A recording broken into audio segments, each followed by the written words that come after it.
So I've been working in Python to try to get some trajectories into the robot. One thing that became apparent was it's kind of difficult to just pull coordinates out of thin air. I was even taking the measuring stick and actually measuring location from the robot's body in order to try to come up with points. So I figured, I should be able to just write a program, be able to physically move the robot with my hand, and then record the current location of the robot's hand and use that to construct my trajectories. I wrote this program using the PyQt to create a user interface. And later I can integrate this right into the Ros2 Qt dashboard software, but for now I have it standalone. So let's start this up. The program is actually going out and communicating with the robot's humanoid dynamics. So it asks that module, what limbs are active in the system. So we have the left and right legs, or the soles of the legs. We have the left and right hands. So I want to get points from the left hand. Now right away we see the XYZ and the roll pitch yaw updating. That's actually updating in real time, but it's relative to the foot. It's just randomly selected that frame. So let's change that over to the base link. So we're going to get those coordinates from the torso of the robot. So as I move the limb around, we'll see the XYZ and roll pitch yaw update. So now I'm able to record those points, and I can actually write other Python programs that do things like lift the arm or lift the legs, that sort of thing. Makes it much easier to capture coordinates. Now I went a step further and I added the plus button here so I can create a list of points, and then those points can become my trajectory path. So let's do that. We'll start here on the side, and I'll add a point there. We'll bring it up, and then we'll do kind of like a little wave this way. That way I'm still hitting the plus sign here. All right, we'll end there. So we created like a little hand wave. So what I can do now is I can actually hit the transmit button, and it will send that trajectory as a trajectory message to the robot, and we'll actually see the hand move. I can also hit copy to text. It basically outputs it as YAML. Then I can take that YAML and load that up in some other Python program or even C program. So we can see the hand moving there. Now it's going pretty slow because I have the velocity set down to 0.01. Let's try that again. I'm going to overwrite that profile. We'll move that up to 0.5. I'm going to retransmit it, so it's going to start fresh. There we go.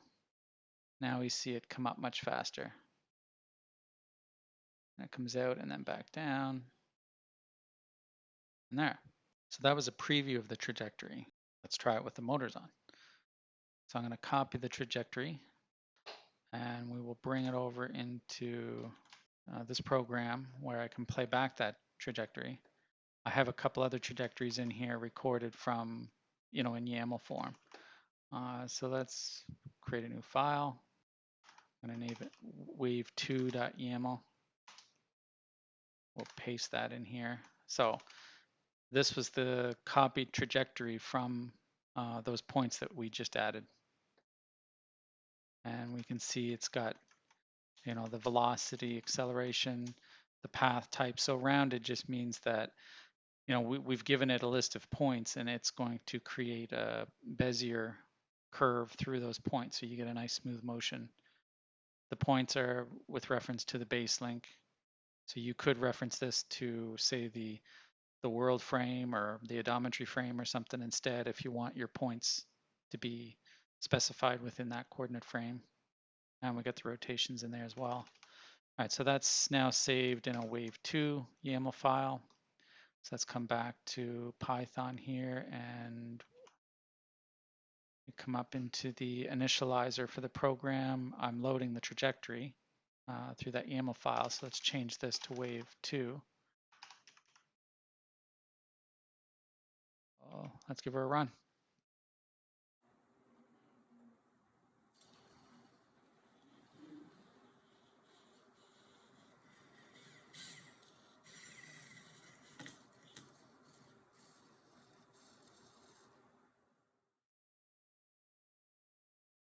So I'll show you how easy it is to create a Python program that can send trajectories to the robot.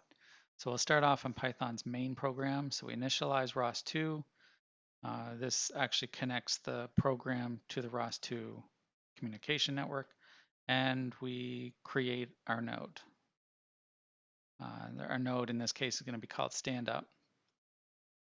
So up in the implementation, we create a class called standup we derive from Ros2 node. And that's how easy it is to create a Ros2 node and actually get on the communication network.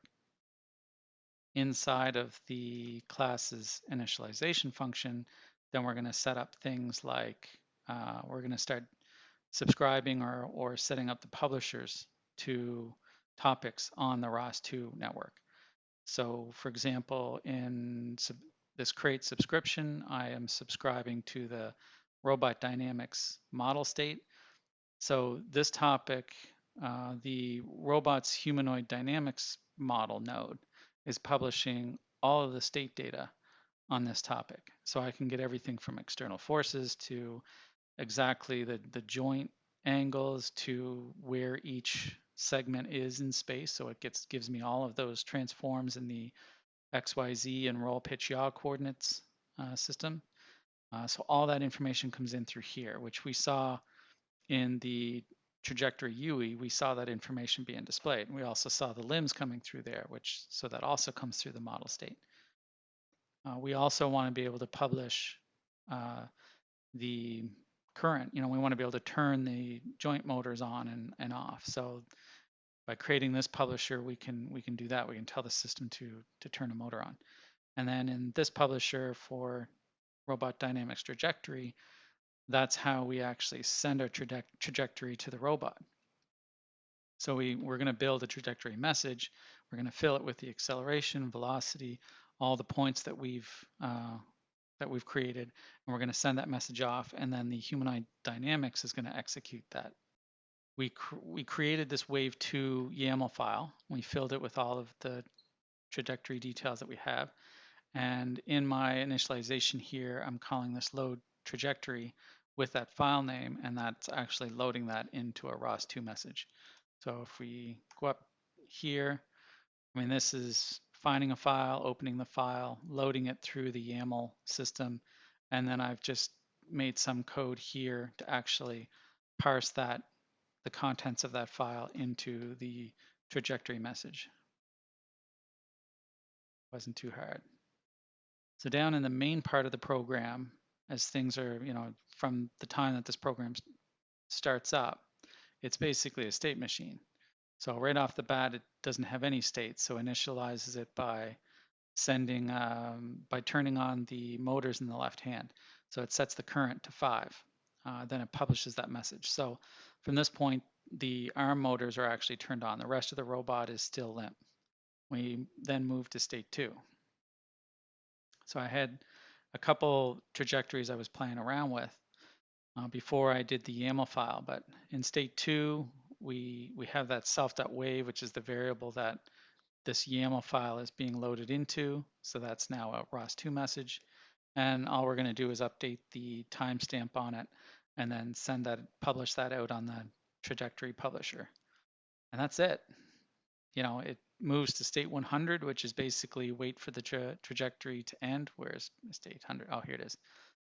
So if state is 100 and the timestamp is greater than 16 seconds, so basically it's just waiting for 16 seconds to elapse, then let's turn the hand back off. So set the effort to 0 and then send out that message. So 3 messages, that was it. Turn the motors on, trajectory message, turn the motors off.